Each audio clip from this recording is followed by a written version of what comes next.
you want to break from the news cycle, we've got a new episode of our Dating at Her Age podcast, and I go over some tips on how to take some self-portraits, just the basics. But for example, instead of taking a picture just up against a bare, white, plain wall, this is kind of boring. It makes you look flat. One, the lighting is very dark on this side, so it's not great.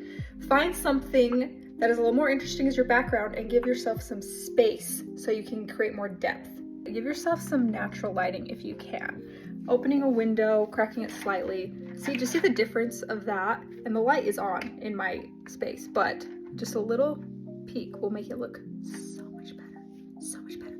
The natural light is gonna be a lot better than just even the ceiling lights. If you have a ring light, that works too, but I love natural light. I think it just makes things look a lot more soft. Now this is not the best background, but still, can you see the difference of just having depth? Because that's just a plain wall as well, but it just looks better in my opinion. It gives a little bit of space between the subject and the background. But for example, another example would be to find something more interesting. I kept the window cracked. I didn't open it as much, but you can still get a little bit of light on your face. And I'm just keeping my plants to the side. But if you're just holding your camera, just give yourself something like this. And you can scoot up farther and just give it a little bit of depth. Now I'm doing video, so you're not gonna see like the portrait mode, but if you do portrait mode, this will look just more interesting than a bare wall. I could go down lower. Now the lighting I said isn't the best, but it still looks okay. I would maybe in this situation put a little light on me, or just rearrange my plants so that the window was hitting my face.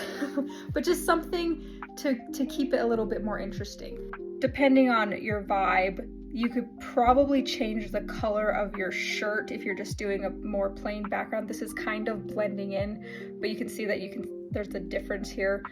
So maybe wear like black or just something that's more definitive than what's with the wall, but it's not that big of a deal. For me, I don't care too much about this, but if you want to make it pop, add some contrast. So good lighting, window, or a light if you can. You can get a tripod, cool too, but you can also prop it up in the windowsill if you're able to do that. And then give yourself some space between you and the background.